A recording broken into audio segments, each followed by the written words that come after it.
بسم الله الرحمن الرحيم. ومن أحسن قولا ممن دعا إلى الله وعمل صالحا وقال إنني من المسلمين. এমন একটি বিষয়ের আলোচনা আজকে আমাদের, যে বিষয়টার উপরে, যে ধারণা, যে বিশ্বাসটার উপরে নির্ভর করে একটা ধারণা, যে ধারণার উপরে নির্ভর করে বিশ্বাস করে পৃথিবীতে বাতিল মাবুদদের উপাসনাগুলো টিকে আছে। বাতিল মাবুদদের উপাসনা, পূজা অর্চনা, ইবাদত গুলো টিকে আছে যে ধারণাটার উপরে ভর করে। আমরা দেখব যত কিছুর ইবাদত করা হয়, আল্লাহ ছাড়া যত কিছুর ইবাদত করা হয়, এর পিছনে অধিকাংশটাই হচ্ছে, ৮০% হচ্ছে ধারণার উপরে ভর করে। কেন এখান থেকে এত দূরে ওই পীরের খানকায় যাচ্ছেন? তার একটা ধারণা, যেটা হচ্ছে গরম তরিকার পীর। গরমকালে সে গরম থাকে, ঠান্ডা কালেও গরম, শীতকালে তো গরম আছেই, গরম কালেও গরম। নদীর মাঝখানে মাজার, চারদিক দিয়ে পানি, ও ঠান্ডা থাকার কথা, তারপরে বলে গরম। কেন? একটা ধারণা তাদের। ওইখানে কেন যাচ্ছেন? ওখানে কিছু পাওয়া যায়। ওখানে কেন যাচ্ছেন? ওখান থেকে কেউ খালি হাতে ফিরে না। ওখানে কেন যাচ্ছেন? উনি আমার কল্যাণ করবে। ওখানে কেন যাচ্ছেন? উনি আমাকে জান্নাতে নিয়ে যাবে। ওখানে কেন যাচ্ছেন? উনি আমাকে পরকালে পার করে নিয়ে যাবে। এগুলো সব ধারণা, অলিক একটা ধারণা। এটা হচ্ছে মুসলিমদের ক্ষেত্রে। অমুসলিমদের ক্ষেত্রে একই অবস্থা। কেন সরস্বতীর পূজা করছো? কারণ সরস্বতী আমাকে বিদ্যা দিয়ে দিবে, ও আমার কল্যাণ দিবে, ও আমার বিদ্যা দিবে। হ্যাঁ, কেন এই হোলি খেলছো? হচ্ছে এর মাধ্যমে আমাদের মাঝে কল্যাণ আসবে, শান্তি আসবে। শান্তি, কল্যাণ, ঈশ্বর আল্লাহ ভগবান, সবকো সম্মতি দে ভগবান, ঈশ্বর আল্লাহ। তো এই একটা অলিক ধারণা যে ওদের মাধ্যমে পৃথিবীতে কল্যাণ আসবে। কেন এভাবে গান বাদ্য করছো? এর মাধ্যমে কল্যাণ আসবে, আল্লাহ খুশি হবে। কার মাধ্যমে? এদের মাধ্যমে। কেন ঠাকুরের পূজা করে? কেন মূর্তির পূজা করছে? যে এর মাধ্যমে কল্যাণ আসবে, এর মাধ্যমে রিজিক আসবে, এর মাধ্যমে এটা পাবো, সেটা পাবো, এর মাধ্যমে স্বর্গ পাবো, অথবা এর মাধ্যমে নরক থেকে মুক্তি পাবো। এগুলো একটা ধারণা। পৃথিবীতে শিরক এবং মুশরিকের যতগুলো খানকা টিকে আছে, শিরক এবং মুশরিকের যতগুলো খানকা পৃথিবীতে টিকে আছে, যতগুলো দরগা পৃথিবীতে টিকে আছে, এই সব কিছুর পিছনে মূলত একটা ভ্রান্ত বিশ্বাস। মূল বিষয়টা হচ্ছে একটা ভ্রান্ত বিশ্বাস, ভ্রান্ত একটা বিশ্বাস। এই বিশ্বাসটাকে তারা শতভাগ কাজে লাগিয়েছে। ভ্রান্ত বিশ্বাসটাকে শতভাগ কাজে লাগিয়ে সেই খানকাগুলোকে তারা একের পর এক উজ্জীবিত করার জন্য প্রচেষ্টা চালিয়ে যাচ্ছে। তেমনই একটা ভ্রান্ত ধারণা, ভ্রান্ত বিশ্বাসের আলোচনা শুরু হচ্ছে আজকে। ভ্রান্ত ধারণা, ভ্রান্ত বিশ্বাস, সেটা হচ্ছে সাফায়াতের ভ্রান্ত ধারণা। সাফায়াতের ভ্রান্ত ধারণা, সাফায়াতের ভ্রান্ত একটা বিশ্বাস। সাফায়াত কি? সাফায়াত শব্দের অর্থ হচ্ছে সুপারিশ করা। আমার কাছে কেউ কিছু চাচ্ছে, কিন্তু নিজে চাইতে পারছে না, আরেকজন ব্যক্তির মাধ্যমে সে আমার কাছে একটা বিষয়ের আবেদন জানিয়েছে। কারণ তার সাথে আমার পরিচয় নেই, অথবা সে আমার কাছে এসে চাইতে লজ্জা বোধ করছে, আমার কাছে সে মুখ দেখাতে পারছে না, এই জন্য আরেকজনের মাধ্যম দিয়ে আমার কাছে এসেছে। এসে আবেদনটা জানিয়ে যাচ্ছে যে ভাই অমুককে এই বিষয়টা দেখেন। একে বলা হয় সুপারিশ। সুপারিশ, শাফাআত শব্দের এই অর্থ হচ্ছে সুপারিশ করা। শরঈ পরিভাষায় শাফাআত শব্দের অর্থ হচ্ছে দোয়া করা। শরঈ পরিভাষা, আমাদের দেশে আমরা দুইটা পরিভাষা বুঝি। একটা হচ্ছে শাব্দিক অর্থ, আর একটা হচ্ছে পারিভাষিক অর্থ। পারিভাষিক অর্থ, অথবা আরবিতে যাকে বলা হয় ইসতিলাহি মানা। ইসতিলাহি মানাটা হচ্ছে মানুষের তৈরি করা। এদেশে পারিভাষিক যে অর্থটা আমরা পড়ে থাকি, বুঝে থাকি, যে শব্দের অর্থ এই, আর এটার পরিভাষায় এটাকে এই বোঝা যায়। মুসলিমদের উচিত হচ্ছে শাব্দিক অর্থ দেখা, দ্বিতীয়ত মুসলিমদের উচিত হচ্ছে যে শরঈ অর্থ দেখা। শরঈ অর্থ কোথায় পাবো? যিনি শরীয়ত অবতীর্ণ করেছেন, যতটুকু শরীয়ত অবতীর্ণ করেছেন তার ভিতরে শরঈ অর্থ পাবো আমরা, তার ভিতরে আমরা শরঈ অর্থ পাবো। শাফাআত শব্দটা এটা একটা শব্দ যা কুরআনুল কারীমে এসেছে, যা রাসূলুল্লাহ সাল্লাল্লাহু আলাইহি ওয়াসাল্লামের হাদিসে এসেছে। অবশ্যই এটা একটা শরীয়তগত শব্দ। এই শব্দটা আমরা কুরআনুল কারীমে কত জায়গায় পাচ্ছি, হাদিসে কত জায়গায় পাচ্ছি, সবগুলোকে যদি একসাথে নিয়ে চলে আসি, শরঈ অর্থ আমাদের সামনে একদম স্পষ্ট হয়ে যাবে। এখানে পারিভাষিক অর্থ খোঁজার দরকার নেই। তার কারণ হচ্ছে অধিকাংশ ডিকশনারি যা আমাদের দেশে এখন প্রচলিত রয়েছে, আরবির যে অভিধানগুলো, এগুলো অধিকাংশ হচ্ছে ইহুদি এবং খ্রিস্টানদের করা। ইহুদি এবং খ্রিস্টানদের করা যে সমস্ত ডিকশনারিগুলো আমরা পাচ্ছি আমাদের দেশে, ওরা পারিভাষিক অর্থে গিয়ে ওদের অর্থটাকে অন্যদিকে ঢুকিয়ে দিয়েছে। আর ওই ডিকশনারিগুলো থেকেই অর্থ নিয়ে আমাদের আলেম ওলামারা কোরআনের তাফসীর করছে, তর্জমা করতে গিয়ে ব্যাস এই বিভ্রান্তি ঢুকে দিচ্ছে।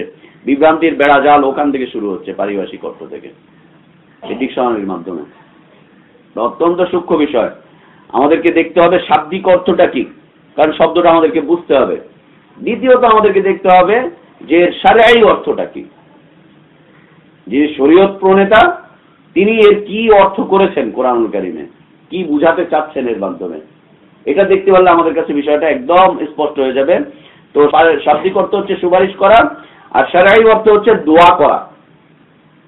দোয়া করা, আপনি আমার কাছে আবেদন করছেন, তার মানে আমার কাছে কিছু চাচ্ছেন, কিছু চাচ্ছেন। প্রধানমন্ত্রীর কাছে বিনীত নিবেদন করছে, যদিও আল্লাহ ছাড়া কারো কাছে বিনীত নিবেদন করা যায় না। বিনীত নিবেদন একমাত্র কার কাছে করতে হয়? একমাত্র আল্লাহর কাছে। পৃথিবীর কোন দরগার কাছে আমরা বিনীত নিবেদন করব না ইনশাআল্লাহ। বিনীত নিবেদন কারো কাছে নেই, বিনীত নিবেদন হবে একমাত্র আল্লাহর কাছে। কারণ বিনয় অবনত ভাবে তার সামনে আল্লাহ তাআলা সিজদা করতে বলেছেন, যে বিনয় অবনত ভাবে তুমি আমার সামনে সিজদা করো, বিনয় অবনত ভাবে তুমি আমার সামনে দণ্ডায়মান হও, বিনয় অবনত ভাবে তুমি আমার কাছে চাও। এটা আল্লাহ শিখিয়েছেন। অতএব যেটা তার কাছে করতে হয় এটা মাখলুকের কাছে করা যাবে না। বিনীত নিবেদন নেই। আপনি বলতে পারেন আমার আবেদন, আবার আকুল আবেদন নয়। আকুল আবেদন আবার কার কাছে হয়? মাত্র আল্লাহর কাছে। এগুলো হচ্ছে বড় শিরকে ঢোকার জন্য রাস্তা। বিনীত নিবেদন, আকুল আবেদন, বিনীত নিবেদন, আকুল আবেদন, এগুলো হচ্ছে বড় শিরকে প্রবেশ করার জন্য এরকম ছোট্ট একটা দরজা। এই ঘরটা কত বড়? 10 ফিট 15 ফিট লম্বা স্কয়ার একটা ঘর, কিন্তু তার দরজা কতটুকু? ছোট্ট একটা। যদি এই পুরো বাড়িতে ঢোকার জন্য, এই রুমটা ঢোকার জন্য এটা পুরোটা যদি দরজা হতো, মানুষ আমাকে পাগল বলতো, যে এত বড় দরজা দেয় নাকি এই ঘরটায়, পাগল বলতো। ঠিক একই রকম শিরক বিশাল একটা কারখানা, বিশাল একটা বাড়ি, কিন্তু তার ঢোকার রাস্তা কতটুকু হবে? ছোট ছোট চোরাগলি, ছোট্ট চোরাগলি। এগুলো ছোট ছোট চোরাগলি। আল্লাহর জন্য যেগুলো ব্যবহৃত, এগুলো মানুষের জন্য ব্যবহার করা যাবে না। আল্লাহর আসমা ও সিফাতে শিরক হয়ে যাবে, এগুলো বিশাল শিরক হয়ে যাবে। আকুল আবেদন, বিনীত নিবেদন, তারপরে শ্রদ্ধার্ঘ নিবেদন, আপনার কদম মুবারকে আমাদের এইটা নিবেদন সেটা নিবেদন, এগুলো চলবে না, এগুলো চলবে না। তো এ হচ্ছে সুপারিশ অর্থ হচ্ছে, শাফাআত অর্থ হচ্ছে চাওয়া, যার শরঈ পরিভাষায় যার অর্থ হচ্ছে দোয়া করা। চাচ্ছি, আল্লাহর কাছে চাচ্ছি, মানে আল্লাহর কাছে কি করছি? দোয়া করছি। আল্লাহ রাসূল সাল্লাল্লাহু আলাইহি ওয়াসাল্লাম বলেছেন আদ-দুআউ হুয়াল ইবাদা, দোয়াটাই হচ্ছে ইবাদত। মানুষের কাছে মানুষ কিছু চাইতে পারে যেটা তার কাছে তার দেওয়া আছে, যেটা তার কাছে তার দেওয়া আছে। শাফাআত দিয়ে এই পৃথিবীর সব মানুষ বোঝে, শাফাআত দিয়ে এই পৃথিবীর সব মানুষ বোঝে, মুসলিম হোক অমুসলিম হোক, ইহুদি খ্রিস্টান যেটাই হোক না কেন, তারা বোঝে যে শাফাআত দিয়ে তারা জান্নাত চায়, শাফাআতের মাধ্যমে তারা জান্নাত চায়। অতএব জান্নাতের মালিকানা তো হচ্ছে তার, আল্লাহ সুবহানাহু ওয়া তাআলা। শাফাআতের মাধ্যমে যে আমি জান্নাতটা চাচ্ছি, অতএব ওইটা যেহেতু তার, এটাও তারই। ওটা যেহেতু তার, এটাও তার। এই শাফাআতটা হচ্ছে তারই মালিকানাধীন। প্রধানমন্ত্রীর নির্ধারিত লোকজন থাকে প্রত্যেকটা এলাকায়, সেই নির্ধারিত ব্যক্তির মাধ্যমেই তার কাছে যেতে হয়, তার রিকমেন্ড নিয়েই তার কাছে যেতে হয়, তার কাছে কিছু চাইতে হয়। এছাড়া আমাদের দেশে প্রধানমন্ত্রীর সাথে সাক্ষাৎ করার সৌভাগ্য কারো জোটে না, কারোই জুটবে না। ঠিক বিষয়টা এরকম নয় যে দুনিয়ার মতো করে ওইটাকে আল্লাহ তাআলা মিলাবেন বা মিলিয়েছেন বা উদাহরণ পেশ করেছেন বা আমরা করছি না, এরকম নয়। কিন্তু যারাই শাফাআত পেতে চাইবে তাদেরকে নির্ধারিত পথে শাফাআত নিতে হবে। যারা জান্নাত পেতে চায় তাদেরকে নির্ধারিত পথে হাঁটতে হবে। যে কোনো পথে হেঁটে কেউ জান্নাতে যেতে চাইলেই জান্নাত পাবে না, যে কোনো পথে চলে যে কোনো ধারণায় বিশ্বাস করে কেউ শাফাআত পেতে চাইলেই সে শাফাআত পাবে না। কারণ শাফাআতটা জড়িত হচ্ছে জান্নাতের সাথে, জান্নাতের সাথে জড়িত, একদম জান্নাতের সাথে জড়িত শাফাআতের বিষয়বস্তু। এ হচ্ছে দোয়া শরীয়ী পরিভাষায়। হ্যাঁ, জীবন্ত অবস্থায় একজন মানুষ আরেকজন মানুষের কাছে দোয়া চাইতে পারে, জীবন্ত অবস্থায় একজন আরেকজনের কাছে দোয়া চাইতে পারে। আমি আপনার কাছে গিয়ে বলতে পারি যে ভাই আমার জন্য দোয়া করেন, একটু মুসিবতে আছে, আপনি জীবিত অবস্থায়। কিন্তু যখন আপনি মরে যাবেন তখন আপনার কবরের কাছে গিয়ে আমি 1000 বার বললে আপনি বলবেন না যে আল্লাহ তুমি ওর কল্যাণ করো, কারণ আপনি শুনছেন না। শুনলেও আপনার বলার মতো কোনো স্কোপ নেই, আপনার জবান বন্ধ, আপনার শোনার মতো কোনো স্কোপ নেই।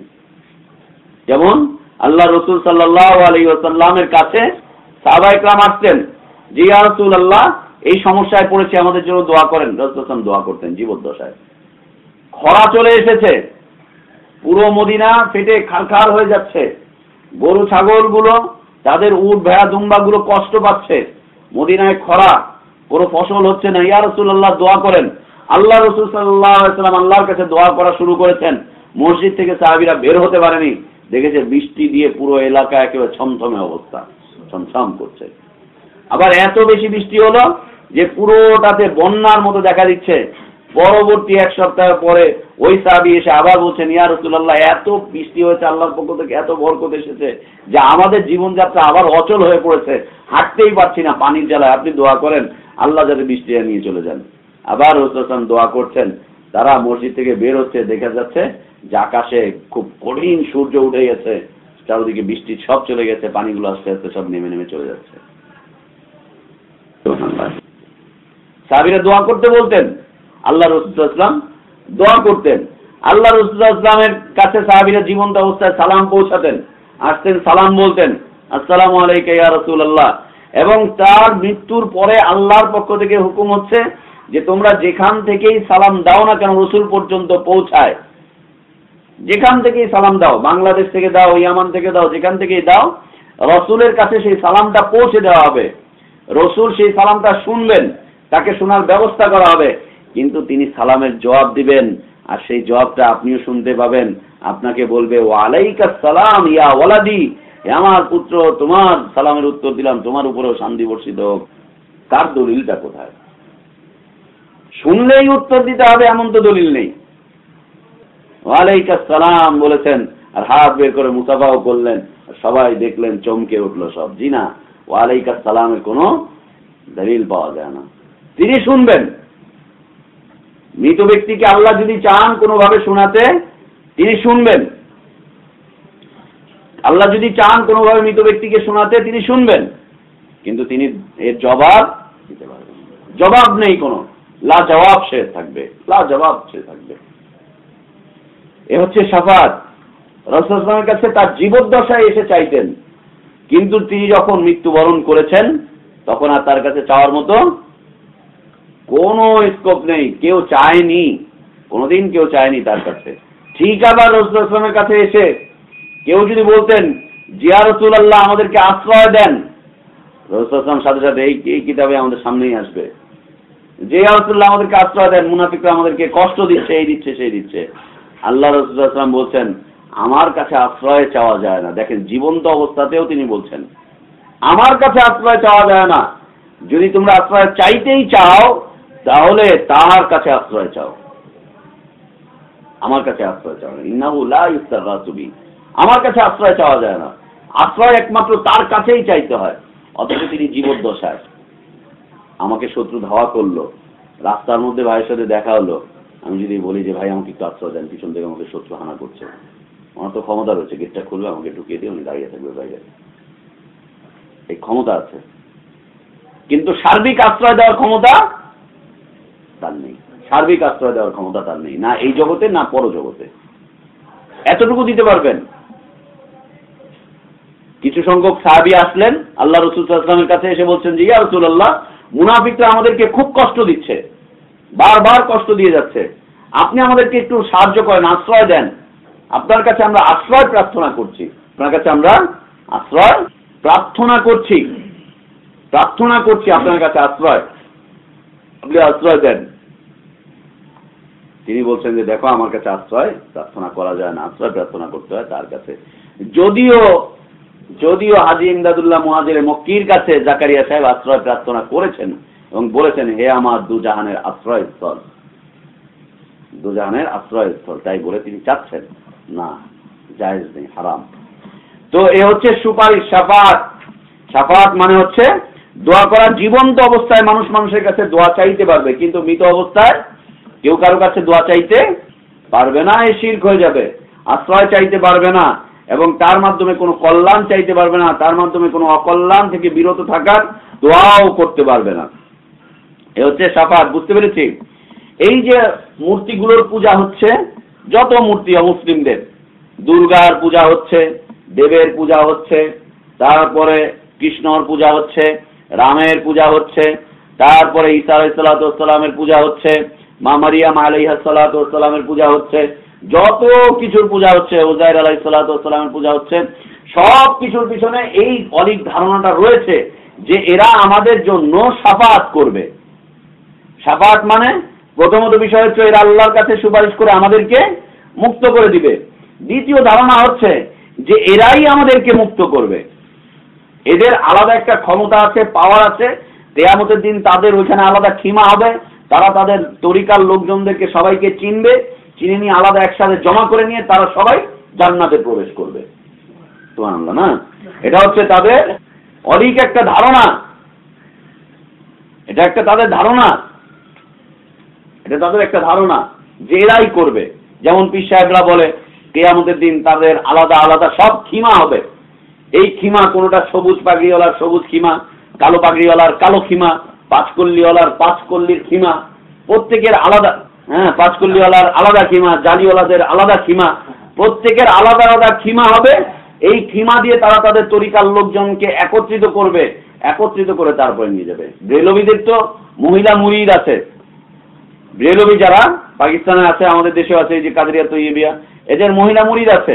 এই মহিলা মুরিদ যে হবে তাকে পীর সাহেবের সামনে চেহারা খুলে চেহারা দেখিয়ে দিতে হবে। পর্দানসীন বউও যদি হয়, পুরুষ মুরিদ হয়েছে, তার বউ পর্দানসীন, এখন পুরুষ জান্নাতে যাবে আর তার নারী জান্নাতে যাবে না, তার মহিলা জান্নাতে যেতে পারবে না, এটা কেমন কথা? অতএব মহিলাকেও মুরিদ করাতে হবে। মহিলাকে যখন মুরিদ করায়, এখন এই মহিলা তো কালো কাপড় পরা, কিয়ামতের দিন পীর সাহেব তাকে চিনবে কি করে, তাকে নিয়ে যাবে কি করে? এ হতে পারে না। এই জন্য পীর সাহেবের সামনে গিয়ে বলছে যে বিবি তুমি তোমার মুখটাকে খুলো, পীর সাহেবকে দেখাও, নাহলে কিয়ামতের দিন তো তোমাকে নিয়ে যেতে পারবে না, সে তোমাকে চিনবেই না।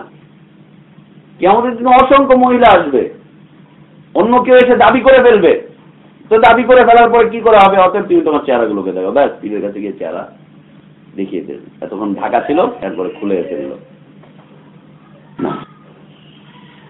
এই ধারণা যে পীর সাহেব অথবা এই দেবদেবীগুলো, এই মূর্তিগুলো, এরা আমাদেরকে একেবারে সোজা জান্নাতে নিয়ে চলে যাবে, কোনো টেনশন নাই।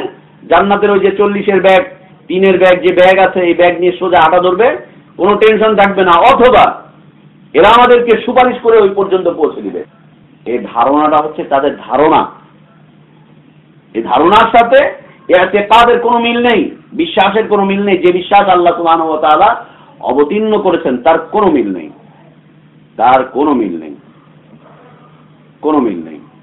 এদেরকে জিজ্ঞেস করেন রামের কেন পূজা করছো, বলবে এরা আমাকে স্বর্গ দিবে। কেন পূজা করছো? এরা আমাকে দুনিয়ার এই কল্যাণ দিবে, আখিরাতে ওই কল্যাণ দিবে। আর এই আমাদের যে খানকাগুলো রয়েছে, পীরের খানকা, মুরিদের খানকা, ইমামের খানকা, হুজুরের খানকা, যতগুলো রয়েছে, এদেরকেও জিজ্ঞেস করেন, এরাও একই কথা বলবে, সেম একই কথা বলবে যে এরা আমাদেরকে শাফাআত করবে, এরা আমাদেরকে জান্নাতে নিয়ে যাবে। বরং পীর সাহেবরা তো বলছেই, বাবারা তোমাদেরকে ছেড়ে আমরা যাব না, তোমাদেরকে নিয়েই যাব। আর 2 পীর ধরলে তো আরো ফজিলত আছে, 2 পীরের কাঁধে ভর করে সোজা জান্নাতে চলে যাবে, কোনো ভয় থাকবে না কিয়ামতের দিন।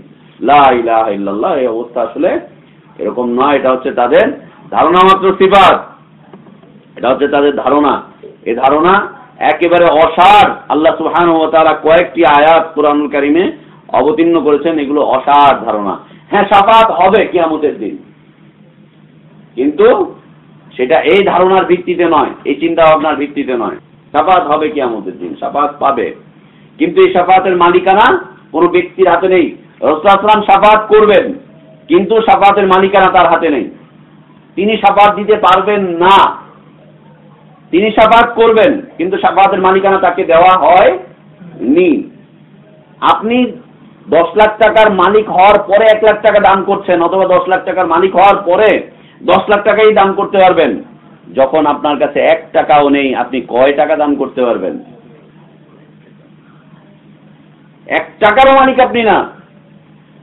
আপনি এখন কয় লক্ষ টাকা দান করতে পারবেন? 1 টাকাও আপনি দান করতে পারবেন না, 1 কানা করিও দান করতে পারবেন না। মালিক হবেন, তারপরে না করবেন।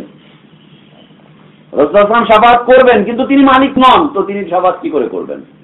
যখন তাকে দেওয়া হবে, অনুমতি দেওয়া হবে, তাকে এই শাফাআতের ক্ষমতা যখন তাকে দেওয়া হবে, তখন তিনি শাফাআত করবেন। এর আগ পর্যন্ত তিনি করতে পারবেন। আপনি যখন মালিক তখন। আপনি ভালো পড়াশোনা করেছেন, পরীক্ষার হলে গিয়ে লিখতে পারছেন।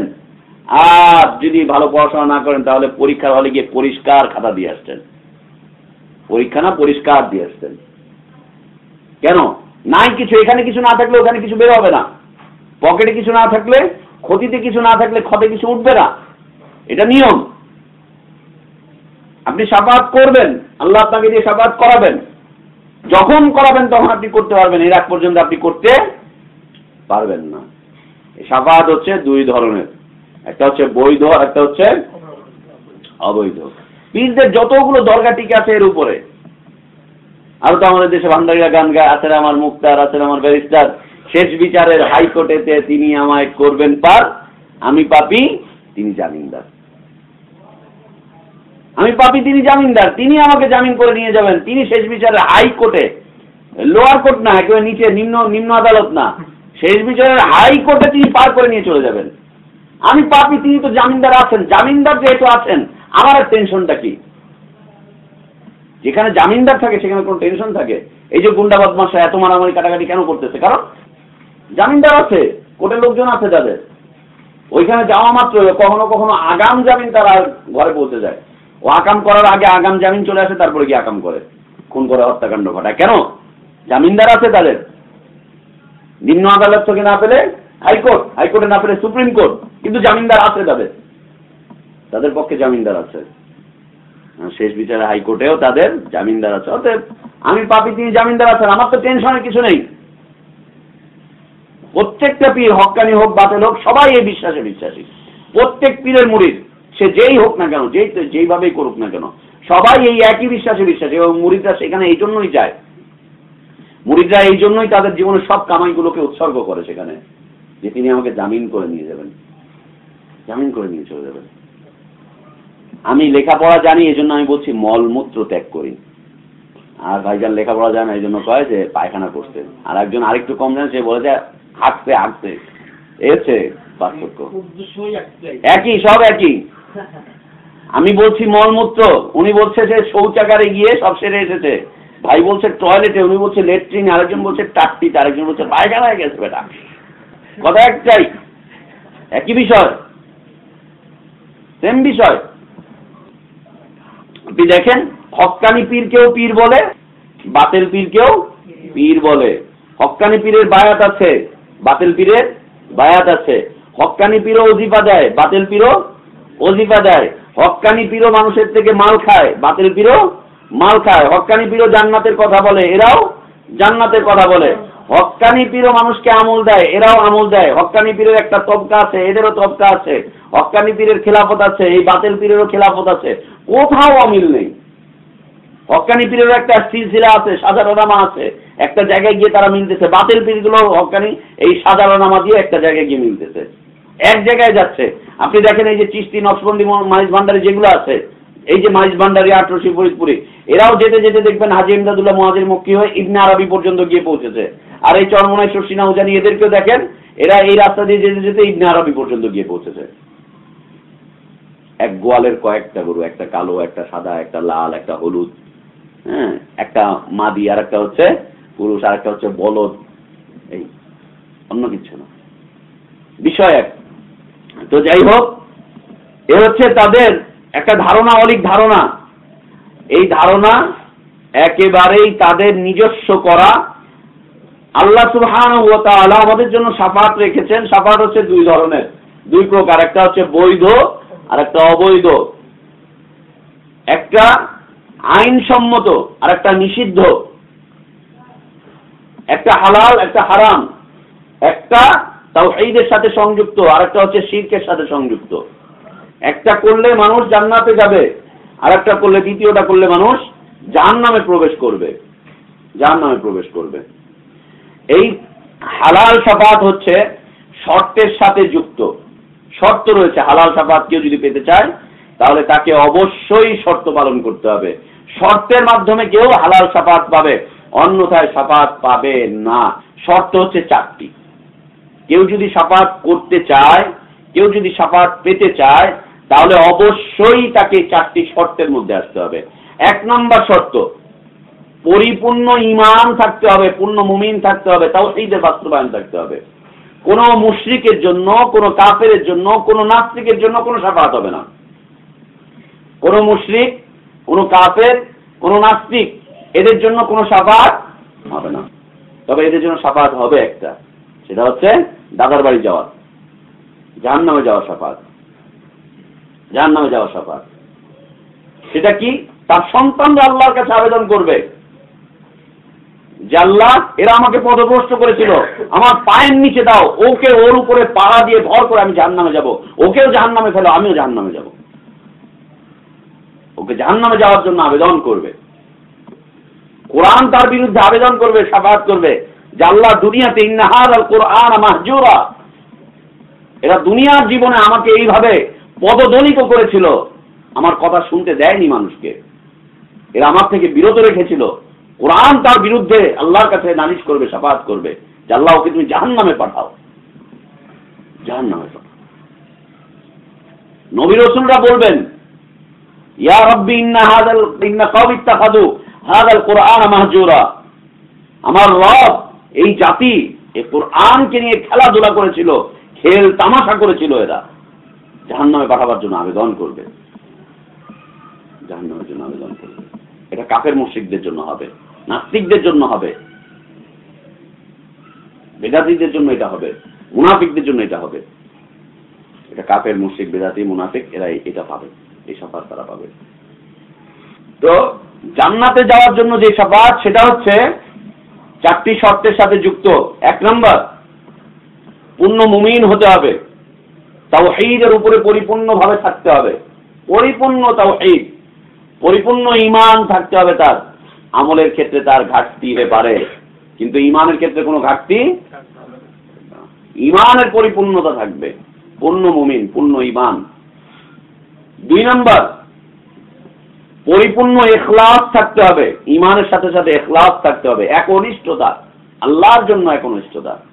যতটুকু আমল করেছে শুধু আল্লাহর জন্য করেছে, যতটুকু ইসলামী জীবন যাপন করেছে শুধুমাত্র আল্লাহর জন্য করেছে, যতটুকু ইবাদত বন্দি করেছে শুধুমাত্র আল্লাহর জন্য করেছে, পরিপূর্ণ ইখলাস, ইখলাসের পূর্ণতা থাকতে হবে। 3 নম্বর, যার পক্ষে শাফাত করবে, যার পক্ষে শাফাত করবে এবং যিনি শাফাত করবেন তার জন্য, তার পক্ষে আল্লাহর অনুমতি থাকতে হবে। আল্লাহর অনুমতি ব্যতীত কেউ শাফাত করতে পারবে না, কারোর জন্য শাফাত করা যাবে না। আল্লাহর অনুমতি ব্যতীত এমনকি মুহাম্মদ সাল্লাল্লাহু আলাইহি ওয়াসাল্লাম শাফাত করতে পারবেন না, এবং কারোর জন্য করতে পারবেন না।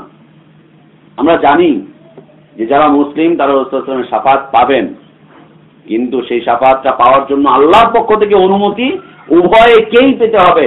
আল্লাহ তাআলা বলবেন যে হ্যাঁ, ওর জন্য শাফাত করো মুহাম্মদ, তারপর মুহাম্মদ সাল্লাল্লাহু আলাইহি ওয়াসাল্লাম তার জন্য শাফাত করতে পারবেন, এছাড়া শাফাত করতে পারবেন না, এছাড়া পারবেন না। উভয়ের জন্য অনুমতি, যিনি করবেন এবং যার জন্য করা হবে উভয়ের জন্য অনুমতি, এটা হচ্ছে 3 নম্বর শর্ত।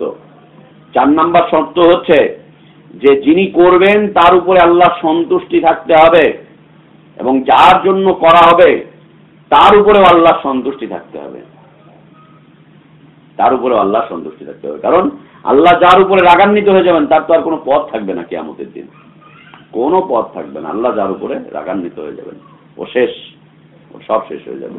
এই 4টি শর্ত, 1 নাম্বার কি বললাম? 1 নাম্বার হচ্ছে ঈমানের পূর্ণতা, 2 নাম্বার ইখলাসের পূর্ণতা, 3 নাম্বার আল্লাহর পক্ষ থেকে অনুমতি উভয়ের জন্য, 4 নাম্বার আল্লাহর সন্তুষ্টি। ঈমানের পূর্ণতা, ইখলাসের পূর্ণতা, আল্লাহর পক্ষ থেকে অনুমতি আর আল্লাহর সন্তুষ্টি। মনে থাকবে এই 4টা হচ্ছে শাফাআতের সাথে যুক্ত। এই 4টা একসাথে থাকতে হবে, এইভাবে লেগে থাকতে হবে। এখান থেকে একটা চলে গিয়েছে, 3টা আছে, চলবে না। তাওহীদ নাই, ইখলাস আছে, চলবেই না। তাওহীদ নাই, আল্লাহ তাআলা তার জন্য অনুমতি দিবেনই না, আল্লাহ তার উপরে সন্তুষ্ট নয়, একবারে নয়। ঈমান আছে, ইখলাস নেই, ওর ঈমানের পূর্ণতাই আসেনি, শাফাআত পাবে না। ঈমান ইখলাস দুইটাই আছে, আল্লাহ অনুমতি দিচ্ছেন না, যতক্ষণ অনুমতি দিবেন না ততক্ষণ পর্যন্ত তার সন্তুষ্টি তার আসবে না, তার শাফাআত সে পাবে না। 4টা একসাথে থাকতে হবে। এখন দেখেন কোন পীর সাহেবের কাছে এটা আছে। পীর সাহেবদের কিতাবগুলো পড়লেই দেখা যায় যে তাদের ঈমানের ঘাটতি কতটুকু আর ঈমানের উন্নতি কতটুকু। আল্লাহকে বলে যে আল্লাহর আন্দাজ নাই, আল্লাহকে বলে যে আল্লাহর পক্ষ থেকে জোর করে রূহ ছিনিয়ে নিয়ে আসে, আল্লাহকে বলে আল্লাহ দিতে পারে না, আল্লাহকে মহিলা ভাবে, আল্লাহকে গোসল করাতে চায়, আল্লাহর মাথার চুলকে সাবান দিয়ে শ্যাম্পু দিয়ে ধুয়ে পরিষ্কার করে বিনি করতে চায়। হচ্ছে হক্কানি পীরেরা, হক্কানি পীরেরা আল্লাহর সাথে মিলন ঘটায়, আল্লাহর সাথে যত্র তত্র তুই তাকারি করে কথাবার্তা বলে, আল্লাহর সাথে প্রেম করে, আল্লাহর সাথে বিভিন্ন ধরনের আচার আচরণ করে। দেখেন এগুলো ঈমানের ঘাটতি না, ঈমানের পূর্ণতা, ঈমানের ঘাটতি না, ঈমানের পূর্ণতা। পীরদের কিতাবগুলো পড়েন, হযরতুল আল্লামদের কিতাবগুলো পড়েন, চোখ খুলে পড়েন, পড়লেই দেখবেন যে দৃষ্টি খুলে যাবে, পড়লেই দৃষ্টি খুলে যাবে। এগুলো ঈমানের ঘাটতি না, ঈমানের উন্নতি। যদি ঈমানের ঘাটতি হয়ে থাকে, তাওহীদের ঘাটতি হয়ে থাকে, ওর নিজেরই খবর থাকবে না, ও শাফাআত করা তো অনেক দূরের কথা, ওর নিজেরই খবর থাকবে না। ওর বিরুদ্ধে কিয়ামতের দিন ওর মুরিদরা আল্লাহর কাছে আবেদন করবে যে আল্লাহ ওকে জাহান্নামে ফেলো, ওকে আমাদের পায়ের নিচে ফেলো, আমরা ওর উপরে ভর করে জাহান্নামে যাব, কারণ ওর কারণে আমাদের জন্য জাহান্নাম অবধারিত হয়েছে। কি করে শাফাআত করবে? 4টা শর্ত জড়িত, মনে থাকবে। ঈমানের পূর্ণতা, ইখলাসের পূর্ণতা, তারপরে আল্লাহর পক্ষ থেকে অনুমতি, আল্লাহর সন্তুষ্টি। এটা উভয়ের জন্য, যিনি শাফাআত করবেন এবং যিনি শাফাআত পাবেন, উভয়ের জন্য। এই শাফাআত হচ্ছে 2 ধরনের, একটা হচ্ছে হালাল আর একটা হারাম। এটা হচ্ছে হালাল শাফাআত। এর বাইরে যত শাফাআত আছে সবগুলো হচ্ছে হারাম। খাজা শাফাআত করবে হারাম, পীর শাফাআত করবে হারাম, ইমাম শাফাআত করবে এটা হারাম, বুজুর্গ শাফাআত করবে ওটা হারাম, ওর নিজেরই খবর থাকবে না। বুজুর্গ এটা এনে দিবেন, ওটা হারাম, ওর নিজের খবর থাকবে না, কোনো খবর থাকবে না। অমুসলিমদের এই সমস্ত তাদের যে দেবদেবীগুলো আছে তারা শাফাআত করবে, তারা নিয়ে চলে যাবে, হারাম শাফাআত, শিরকের শাফাআত। ওর নিজের খবর থাকবে না ও কোথায় যাচ্ছে, ওর নিজের কোনো ধরনের কোনো খবর থাকবে না, একদম থাকবে না। ও কোত্থেকে দিবে? কেন? কারণ এটার মালিক সে। এই শাফাআত শরঈ পরিভাষায় হালাল শাফাআতটা হবে হচ্ছে 2 ভাবে। হালাল শাফাআত হবে কয় ভাবে? 2 ভাবে। এই শর্তগুলো তো অবশ্যই থাকবে, 2 ভাবে হবে। একটা হচ্ছে শরঈ আর একটা হচ্ছে হালি। একটা হচ্ছে শরঈ আর একটা হচ্ছে হালি। শরঈ শাফাআত হচ্ছে যেটা আল্লাহ সুবহানাহু ওয়া তাআলা কুরআনুল কারীমে হাদিসগুলোতে বর্ণনা দিয়ে দিয়েছেন। আমরা বর্ণনা পেয়ে গিয়েছি যে রাসূল সাল্লাল্লাহু আলাইহি ওয়াসাল্লাম শাফাআত করবেন, কিন্তু কার জন্য করবেন তা আমরা নির্ধারিতভাবে জানি না। কিছু বৈশিষ্ট্য তিনি বর্ণনা করে দিয়ে গেছেন। এই যে বৈশিষ্ট্যগুলো, 4টা শর্ত, এটা হচ্ছে বৈশিষ্ট্য। শরঈ শাফাআত। আরেকটা হচ্ছে হালি শাফাআত। হালি মানে হচ্ছে কিয়ামতের দিন আল্লাহ তাআলা অবস্থাগতভাবে কাউকে অনুমতি দিয়ে দিবেন, যেটা আমরা কেউ জানি না। হালি অবস্থার ক্ষেত্রে, সেই হালের মধ্যে পড়ে গিয়ে আল্লাহ তাআলা কাউকে অনুমতি দিবেন, তবে এই শর্তগুলো অবশ্যই থাকবে। আমরা কেউ জানি না, আমাদের জন্য হয়তো অন্য কেউ শাফাআত করবেন যাদেরকে আমরা চিনিও না, মুমিন ভাই হিসাবে একজন হয়তো জান্নাতে যাচ্ছে, দেখা যাচ্ছে আর এক মুমিন ভাই আটকে গেছে, সে আল্লাহর কাছে অনুমতি চাইবে যে আল্লাহ আমি ওই লোকটার ব্যাপারে একটু কথা বলতে চাই তোমার সাথে। আল্লাহ যদি বলে যে হ্যাঁ বলো, তখন বলবে যে আল্লাহ তুমি যদি একটু মাফ করে দিতে, তখন যদি বলে যে আল্লাহ একটু মাফ করে দিতে, এই শর্তের সাথে। শরঈ আর একটা কি হালি। শরীয়ত যেগুলো বর্ণনা করা চলে এসেছে আমাদের কাছে, কোরআন হাদিসে পেয়ে গিয়েছি, আর একটা হচ্ছে সেইখানে গিয়ে করা হবে হালি, অবস্থাগত। এই দুইটা মনে থাকবে, শর্তগুলো মনে থাকবে, অবস্থাগুলো মনে থাকবে তো ইনশাআল্লাহ। শাফাত মানে কি?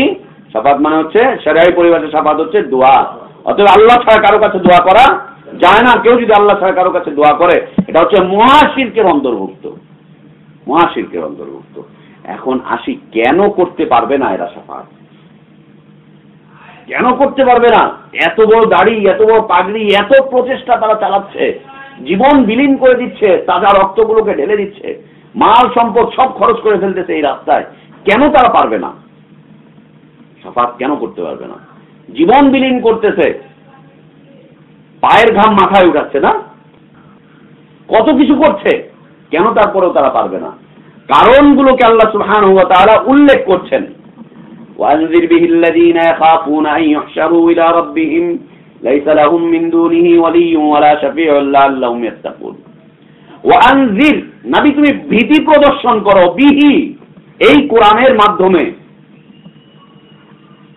ওয়ানজির বিহি এই কোরআনের মাধ্যমে তুমি ভীতি প্রদর্শন করো, আল্লাযীনা ইয়াখাফুন যারা ভয় করে, আন ইউহশারু ইলা রাব্বিহিম তাদের রবের সামনে দণ্ডায়মান হওয়াকে, তাদের রবের সামনে ঐক্যবদ্ধ হওয়াকে, তাদের রবের সামনে একত্রিত হওয়ার দিনকে যারা ভয় করে, তাদেরকে তুমি এই কোরআন দিয়ে ভীতি প্রদর্শন করো। মানে কিয়ামত দিবস সম্পর্কে তুমি তাদেরকে ভয় দেখাও যে কিয়ামতের ময়দান খুব কঠিন ময়দান। আল্লাহু আকবার। আল্লাহ রাসূল সাল্লাল্লাহু আলাইহি ওয়াসাল্লামকে জিজ্ঞেস করা হয়েছিল যে এই পৃথিবীতে আপনার কাছে সবচাইতে প্রিয় ব্যক্তিত্ব কে? বলছে আমার কাছে সবচাইতে প্রিয় ব্যক্তি হচ্ছে আমার স্ত্রী আয়েশা। এত প্রিয় ব্যক্তি, এত প্রিয় ব্যক্তি যে মৃত্যুর সময় তার এই এই এই এই বুক এবং মাথা থুতনি এই দুইটার মাঝখানে আল্লাহ রাসূল সাল্লাল্লাহু আলাইহি ওয়াসাল্লাম মাথা রেখে মৃত্যুবরণ করলেন। মা আয়েশা রাদিয়াল্লাহু আনহার এই বুকের মধ্যে মাথা রেখে। এত প্রিয় ব্যক্তি ছিলেন। কিয়ামতের ভয়াবহতার কথা যখন রাসূল সাল্লাল্লাহু আলাইহি ওয়াসাল্লাম উল্লেখ করছেন যে কিয়ামতের দিন কেউ কাউকে চিনবে না, তিনটা অবস্থা এমন হবে যে কেউ কাউকে চিনবে না, কেউ কাউকে চিনবে না। ইয়াউমা ইয়াফিরুল মারউ মিন আখিহি ওয়া উম্মিহি ওয়া আবিহি ওয়া সাহিবাতিহি ওয়া বানিহি। কেউ কাউকে চিনবেই না, অসম্ভব কথা, চিনতে পারবে না কেউ কাউকে। তিনটা অবস্থা এমন হবে। মা আয়েশা রাদিয়াল্লাহু আনহা যখন কিয়ামতের ভয়াবহতার কথা শুনলেন, ঝরঝর করে কাঁদছেন, তখন বলছেন যে ইয়া রাসূলুল্লাহ, আপনিও কি আমাকে তখন চিনবেন না? আমি আপনার এত কাছের মানুষ, এত প্রিয় ব্যক্তি, আপনিও কি আমাকে চিনবেন না? বলছে আয়েশা, এমন একটা মানজার, এটা এমন একটা সময় যে সময় আমিও তোমাকে চিনব না, আমিও তোমাকে ভুলে যাব, আমিও তোমাকে ভুলে যাব, চিনবই না। কঠিন কঠিন পরিস্থিতি, কঠিন একটা পদযাত্রা, কঠিন একটা সফর আমাদের সামনে। কি আছে আমাদের কাছে পাথেও, কি নিয়ে যাচ্ছি আমরা? একটু কি আমরা ভেবে দেখি যে কি নিয়ে যাচ্ছি? সব করছি দুনিয়ার জন্য। সামনের এই সফর যেখানে কেউ কাউকে চিনবে না, ইয়াউমা ইয়াফিরুল মারউ মিন আখিহি ওয়া উম্মিহি ওয়া আবিহি ওয়া সাহিবাতিহি ওয়া বানিহি লিকুল্লি ইমরিইন মিনহুম ইয়াউমাইযিন শাআনুন ইউগনিহি। ভাই ভাইকে ছেড়ে চলে যাবে, বাবা তার সন্তানকে ছেড়ে চলে যাবে, সন্তান তার বাপকে ছেড়ে চলে যাবে, কেউ কাউকে চিনবে না। সেই সফরে আমাদের পাথেও কি আছে? দুনিয়ার জন্য সব করছি, সেখানের জন্য কি আছে? আল্লাহ তাই বলছেন, ইত্তাকুল্লাহ ওয়াল তানজুর নাফসুম মা কদ্দামাত লিগাদ। আল্লাহকে ভয় করো এবং দেখো, একটু খুঁজে দেখো যে আগামী দিনের জন্য তোমরা কি সংগ্রহ করেছো, কি নিয়েছো তোমরা আগামী দিনের জন্য। যদি কিছু নিয়ে থাকো তাহলে মুক্তি পাবে, যদি কিছু না নিয়ে থাকো চলবে না। আল্লাহ বলছেন যে এই কোরআন দিয়ে তুমি তাদেরকে ভীতি প্রদর্শন করো যারা তার রবের কাছে দাঁড়ানো হওয়া সম্পর্কে ভয়ভীত হয়ে যায়, ভয়ভীত হয়ে যায়। আল্লাহ রাসূল সাল্লাল্লাহু আলাইহি ওয়াসাল্লাম বলেন যে কিয়ামতের দিন মানুষ নগ্ন পায়ে, খালি পায়ে, উলঙ্গ অবস্থায় আল্লাহর কাছে দাঁড়াবে। যেইভাবে মানুষগুলো প্রথম দিন দুনিয়াতে এসেছিল, খালি পায়ে খালি গায়ে, সেই অবস্থায় তারা দাঁড়াবে, সেই অবস্থায় তারা দাঁড়াবে, কিয়ামতের দিন উঠবে। মা আয়েশা রাদিয়াল্লাহু আনহা বলছেন, ইয়া রাসূলুল্লাহ, আমিও কি উলঙ্গ অবস্থায় উঠব? বলছেন, হ্যাঁ আয়েশা, তুমিও উলঙ্গ অবস্থায় উঠবে। ইয়া রাসূলুল্লাহ, আমার কি লজ্জা করবে না? আমার কি শরম করবে না? আমি একজন মহিলা, অসংখ্য পুরুষের পাশে আমি এভাবে উলঙ্গ অবস্থায় উঠবো, আমার কি লজ্জা হবে না, শরম হবে না?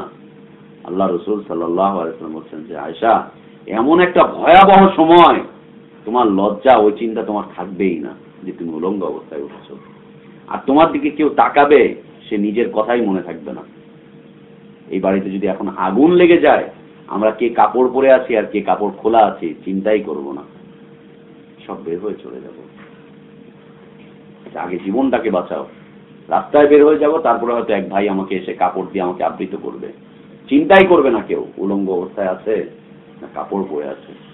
মা আয়েশাকে আল্লাহ রাসূল বলছেন, আয়েশা, কেউ তোমার দিকে তাকানোর চিন্তাই করবে না, আর তোমারও মনেই থাকবে না যে তুমি উলঙ্গ অবস্থায়, রেয়ান অবস্থায় তুমি আছো। ভয়াবহ পরিস্থিতি, অত্যন্ত ভয়াবহ পরিস্থিতি। সেখানে নবী রাসূলদেরই অবস্থা খারাপ হয়ে যাবে। আল্লাহ তাআলা বলছেন যে, নবী তুমি বলে দাও, মা আদরি মা ইউফালু বি ওয়ালা বিকুম, আমি জানি না আমার সাথে কি আচরণ করা হবে, তোমাদের সাথে কি আচরণ করা হবে, আমি জানি না। এত ভয়াবহ মুহূর্ত এটা, তো ভয়াবহ মুহূর্ত। আল্লাহ বলছেন, আইয়ুহশারু ইলা রাব্বিহিম, যারা তাদের রবের কাছে একত্রিত হওয়ার দিনকে যারা ভয় করে, তাদেরকে তুমি এই কোরআন দিয়ে ভীতি প্রদর্শন করো এবং তাদেরকে তুমি জানিয়ে দাও, লাইসা লাহুম মিন দুনিহি ওয়ালি, তারা ছাড়া তাদের জন্য কোনো ওলি নেই, তিনি ছাড়া তাদের জন্য কোনো ওলি নেই, তিনি ছাড়া, একমাত্র আল্লাহ ছাড়া তাদের কোনো অভিভাবক নেই, তাদের কোনো ওলি নেই। ওয়ালা শাফি', এবং তাদের কোনো সুপারিশকারী নেই একমাত্র আল্লাহ ছাড়া। মিন দুনিহি ওয়ালি ওয়ালা শাফি', তাদের নেই কোনো অভিভাবক, যে অভিভাবক তাদেরকে কিছু দান করবে, এবং তাদের নেই কোনো সুপারিশকারী যিনি তার কাছে সুপারিশ করবেন। যারা তার কাছে সুপারিশ করেন এমন কেউ নেই, নেই। আল্লাহ বলছেন নেই। কেন? আল্লাহ সুবহানাহু ওয়া তাআলা বলছেন, কুল লিল্লাহিশ শাফাআতু জামিআ, নবী তুমি বলে দাও যে সকল প্রকার শাফাতের একমাত্র মালিকানা হচ্ছে আল্লাহ।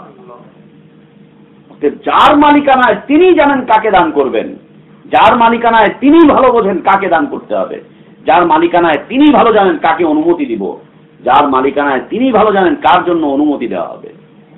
লিল্লাহিশ শাফাআতু জামিআ, এই শাফাতের মালিক, এই শাফাতের হাকিকত পুরো পীরের হাতে নেই, কোনো মুরিদের হাতে নেই, কোনো খানকার কাছে নেই, কারো কাছে নেই, কারো কাছেই নেই। ইন্না লিল্লাহি ওয়া ইন্না ইলাইহি রাজিউন। গত কয়েকদিন আগে এক পীর সাহেবের সংবাদ আসলো, বরিশালের এক পীর সাহেবের ছেলে, তিনি নির্বাচনে দাঁড়িয়েছেন, নির্বাচনে দাঁড়িয়ে মুরিদদের কাছে গিয়ে ভোট চাচ্ছেন, ভোট চাইতে গিয়ে বলছেন, এলাকার লোকজনদের কাছে ভোট চাইতে গিয়ে ভোটারদের হাত ধরে বলছেন যে, এই আমি আপনার হাত ধরলাম, আর আমার এই হাত হচ্ছে আমার বাবার কবরে, আমার বাবা কবরে বসে বসে আপনাদেরকে দেখছেন, আপনাদের বিষয়গুলো শুনছেন, এবং আমার বাবা কবরে বসে বসে আপনাদের জন্য দোয়া করছেন। যদি আমাকে ভোট দেন তাহলে আমার বাবার হাতের সাথে আপনাদের হাতের সাথে মিলে যাবে, আর আপনারা জান্নাতে যাবেন। আর যদি ভোট না দেন তাহলে আমিও ছেড়ে দেবো, মাঝখান দিয়ে লাইন কাটা, আপনি সোজা জাহান্নামে যাবেন। আল্লাহর সিফাত দিয়ে দিল। আল্লাহ আরশে আজিমে থেকে সব শোনেন, আল্লাহ আরশে আজিমে থেকে সব জানেন, আল্লাহ আরশে আজিমে থেকে সব কিছু দেখেন। আর ও বলছে যে ওর বাবা কবরে বসে বসে সব দেখছে, সব শুনছে, এবং সবকিছু করার জন্য সবকিছু করছে। এই ভোট যদি না দেন আমার বাবা দেখবে এবং আপনাকে আর জান্নাতে নিয়ে যাবেন আমার বাবা। এই ভয়ে এলাকার মানুষ তাকে নির্বাচিত করেছে। বর্তমানে সে চেয়ারম্যান, হক্কানি পীরের ছেলে। নাম নিলাম না, নাম নিলাম না। কোনো কোনো ভাই নাম নিতে নিষেধ করেছেন, আলহামদুলিল্লাহ, ভালো। নগদ ঘটনা, সেই এলাকার ভোটারদের থেকে এই কথাবার্তাগুলো চলে এসছে। লা ইলাহা ইল্লাল্লাহ। ও নিজেও জানে না যে ও কোথায় আছে, আল্লাহর সিফাত ওকে দিয়ে দেওয়া হচ্ছে। এরাই কিনা করবে শাফাত, এরাই কিনা করবে আমাদের জন্য কিয়ামতের দিন আমাদেরকে উপকার, কল্যাণ। ও নিজেরই তো খবর থাকবে না। কেন? লিল্লাহিশ শাফাআতু জামিআ, পুরো মালিকানা হচ্ছে আল্লাহর হাতে, পুরো মালিকানা, পূর্ণ মালিকানা হচ্ছে তার। সেই ভালো জানেন কাকে দিবেন। আল্লাহ সুবহানাহু ওয়া তাআলা বলছেন, মান যাল্লাযী ইয়াশফাউ ইনদাহু ইল্লা বিইজনিহি। আয়াতুল কুরসির আয়াত, আল্লাহ বলছেন মান যাল্লাযী ইয়াশফাউ ইনদাহু ইল্লা বিইজনিহি, তার অনুমতি ছাড়া কে তার কাছে শাফাত করতে পারে? তার অনুমতি ছাড়া। অনুমতির দলিল পাচ্ছেন? অনুমতি। আর শাফাতের মালিকানা হচ্ছে তার, তিনি যাকে ইচ্ছা তাকে দিবেন, আর যাকে তিনি দিবেন তার অনুমতি ক্রমে দিবেন। কে আছে এমন যে তার অনুমতি ছাড়া শাফাত করতে পারে, তার কাছে সুপারিশ করতে পারে? কে এমন আছে যে তার অনুমতি ছাড়া তার কাছে শাফাত করতে পারে? আল্লাহ সুবহানাহু ওয়া তাআলা বলছেন কাম মিন মালাকিন ফিস সামাওয়াত, আকাশসমূহে অসংখ্য মালাইকা রয়েছে, অগণিত অসংখ্য মালাইকা রয়েছে। আল্লাহ বলছেন কাম মিন মালাক, কত মালাইকা রয়েছে ফিস সামাওয়াত, আকাশসমূহে। লা তুগনি শাফাআতুহুম শাইআ ইল্লা মিন বাদি আন ইয়াযানাল্লাহু লিমান ইয়াশাউ ওয়া ইয়ারদা। লা তুগনি শাফাআতুহুম শাইআ, তাদের শাফাত তোমাদের কোনো কল্যাণেই আসবে না। লা তুগনি শাফাআতুহুম শাইআন, কোনো কল্যাণেই আসবে না তাদের শাফাত তোমাদের জন্য। ইল্লা মিন বাদি আন ইয়াযানাল্লাহু লিমান ইয়াশাউ ওয়া ইয়ারদা, তবে আল্লাহর অনুমতির পরে এবং আল্লাহর সন্তুষ্টির পরে। আল্লাহর অনুমতি এবং আল্লাহর সন্তুষ্টির পরে। আল্লাহ যাকে অনুমতি দিবেন, আল্লাহ যার উপরে সন্তুষ্ট হবেন, তার জন্যই শাফাত হবে। আল্লাহ যাকে অনুমতি দিবেন এবং যার উপর সন্তুষ্ট হবেন, তিনিই শুধুমাত্র শাফাত করতে পারবেন। তার আগ পর্যন্ত কেউ শাফাত করতে পারবে না, তার আগ পর্যন্ত। লিমান ইয়াশাউ ওয়া ইয়ারদা। কেন এমনটা হবে? কেন এমনটা করছেন আল্লাহ সুবহানাহু ওয়া তাআলা? এমনটা কেন করলেন? কেন শাফাতকে তার মালিকানায় রাখলেন? কেন তার সন্তুষ্টি, কেন তার অনুমতি দরকার? কেন এটা হবে? কেন এটা হবে? দুনিয়াতে তো অনেক কিছুই হয় অনুমতি ছাড়া, কেন এটা হবে? আল্লাহ সুবহানাহু ওয়া তাআলা তার কারণ বর্ণনা করছেন। নবী তুমি বলো, কুলিদুল্লাযীনা জামতুম মিন দুনিল্লাহ, নবী তুমি বলো, উদউ, তোমরা ডাকো, তোমরা ডাকো, ডেকে নিয়ে আসো তোমাদের এই পীর মুরিদগুলোকে, তোমাদের এই খানকাওয়ালাদেরকে ডাকো, ডেকে নিয়ে আসো। আল্লাযীনা জামতুম মিন দুনিল্লাহ, আল্লাহকে ছেড়ে তোমাদের ধারণার যতগুলো মাবুদ আছে তাদেরকে ডাকো। নবী তুমি বলে দাও, তাদেরকে ডাকতে বলো, আল্লাহ ছাড়া তাদের যত ধারণার মাবুদ আছে সবগুলোকে যেন ডেকে নিয়ে আসে। ধারণার মাবুদ গুলোকে যেন তারা ডাকে, ধারণার মাবুদ গুলোকে তারা যেন এই বলে, ধারণার শাফাআতকারী, ধারণার শাফাআতের মালিককে যেন তারা বলে যে তাদেরকে ডেকে নিয়ে আসো, দেখি তারা কি করে। আল্লাহ বলছেন যে এই যে ধারণার অলিক যে মাবুদ গুলো, লা ইয়ামলিকুনা মিসকালা যাররাতিন ফিল আরদি ওয়ালা ফিস সামা, আকাশ এবং জমিনে তাদের কোনো মালিকানা নেই, কোনো মালিকানাই নেই আকাশ এবং জমিনে। আমা লাহুম ফীহিমা মিন শিরক, এবং মালিকানায় কোনো অংশীদারিত্বও নেই, পূর্ণ মালিকানা তো নেই। আট্রসির বাবা কোন আকাশের মালিক? চরমনায়ের বাবা কোন জমিনের মালিক? কোনদিন নয়। লা ইয়ামলিকুনা মিসকালা যাররাতিন ফিস সামাওয়াত, আকাশে এবং জমিনে তাদের কোনো মালিকানা নেই। আমা লাহুম ফীহিমা মিন শিরক, এবং তাদের কোনো অংশীদারিত্বও নেই এর মধ্যে, আকাশ এবং জমিনে। আমা লাহু মিনহুম মিন যাহির, এবং তাদের কোনো সাহায্যও নেই এই আকাশ এবং জমিন সৃষ্টি করার ক্ষেত্রে। আকাশ এবং জমিন সৃষ্টি করার ক্ষেত্রে তাদের কোনো, আল্লাহ ধন নবীকে দিয়ে আল্লাহ গেছেন হয়ে এই যে মালিকানা দিয়ে দিয়েছেন। লা ইলাহা ইল্লাল্লাহ। আল্লাহ বলছেন লা ইয়ামলিকুনা মিসকালা যাররাতিন ফিল আরদ, আকাশ এবং জমিনে একটা মিসকাল পরিমাণ, একটা জাররা পরিমাণ কোনো মালিকানা নেই। একটা মিসকাল, মিসকাল তো আমরা ওই যে ইয়েতে পড়েছি, ফিকহ কিতাবে পড়েছি, তাই না? এক মিসকাল পরিমাণ পায়খানা হলে সেটা হানাফি মাযহাবে হচ্ছে হালাল, জানেন না এটা? এক মিসকাল হচ্ছে এই যে হাতের তালু, এই হাতের তালু পরিমাণ পায়খানা যদি আপনার শরীরে, আপনার কাপড়ে লেগে থাকে, ওইটা নিয়ে আপনি নামাজ পড়তে পারবেন, নামাজ জায়েজ। হাতের তালু পরিমাণ। আর আপনি যে পাঞ্জাবি পরেছেন, এই পাঞ্জাবি 4 ভাগের 1 ভাগ যদি পেশাব দ্বারা ডুবানো থাকে, জায়েজ, নামাজ পড়তে পারবেন। এত পেশাব নিয়ে নামাজ পড়া জায়েজ, আর 1-2 ফোঁটা পেশাব নিয়ে নামাজ পড়া জায়েজ না। এই জন্য কত কোতাকুতি করতেছে টয়লেটে দাঁড়িয়ে দাঁড়িয়ে, এমনি নাচে, অমনি নাচে, এমনি দেখা হয়। হ্যাঁ, ওজোর তো শুধু না, ওজোরের কোনো কথা আছে নাই কিতাবে? ওজোরের কোনো কথা এসছে? ওজোর নাই। হানাফি ফিকহের কথা যে 1 মিসকাল পরিমাণ গু থাকলে জায়েজ। আবার বলছে যে পায়খানা যদি শুকানো হয়, সেটাকে দিয়ে যদি আগুনে ছাই করে সেটা দিয়ে যদি দাঁত মাজা হয়, তাহলে আবু হানিফার নিকটে জায়েজ, পায়খানা দিয়ে দাঁত মাজেন।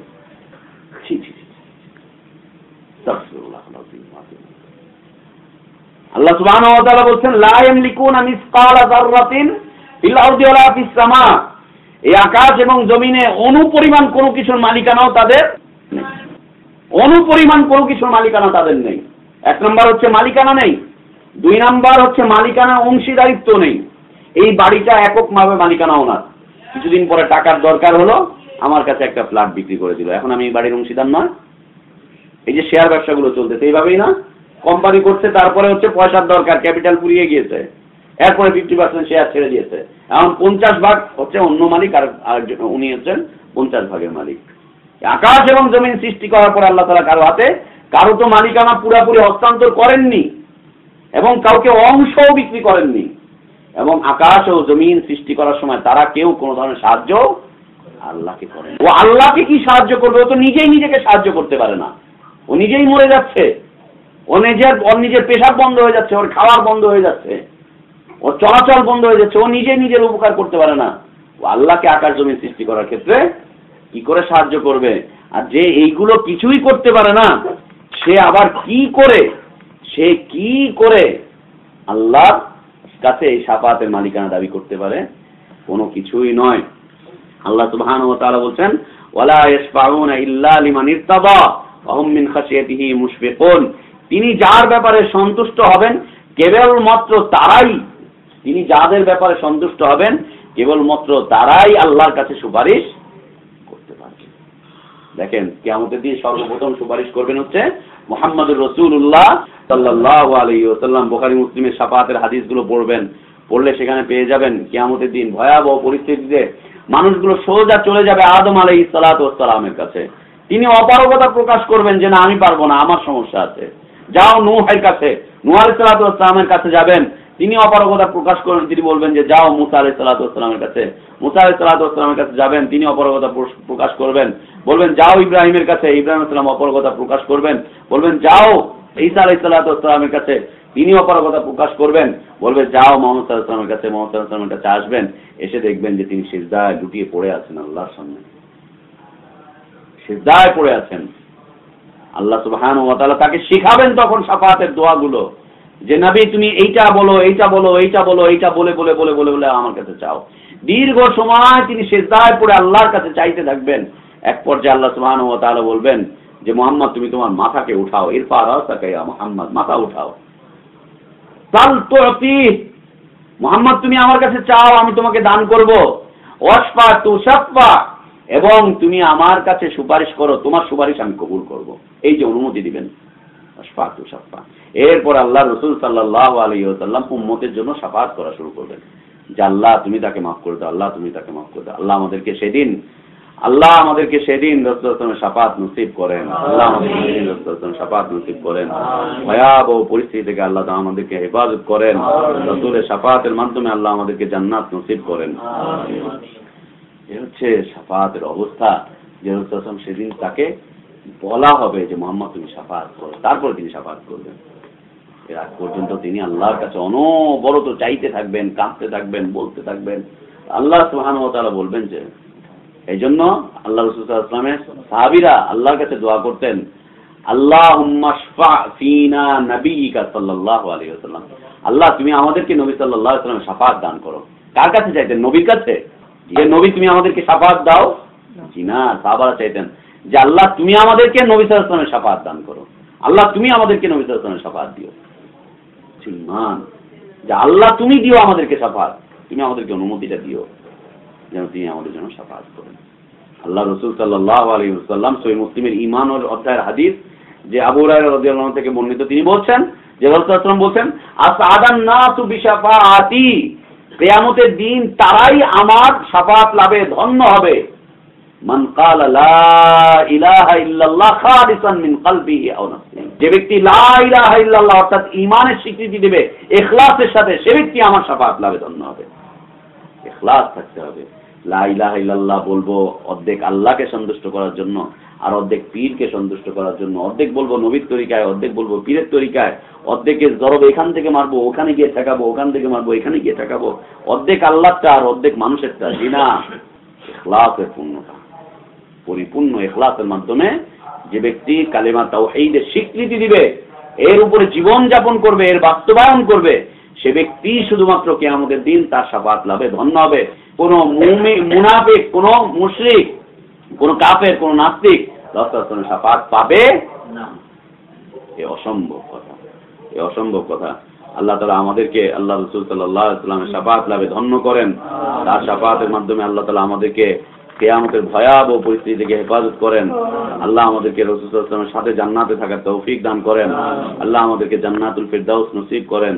আল্লাহ আমাদেরকে জান্নাতুল ফিরদাউস নসিব করেন। আল্লাহ আমাদেরকে জান্নাতুল ফিরদাউস নসিব করেন। আল্লাহ আমরা ভুল করে যে সমস্ত ভুল করে ফেলি আল্লাহ তুমি আমাদেরকে ক্ষমা করে দাও।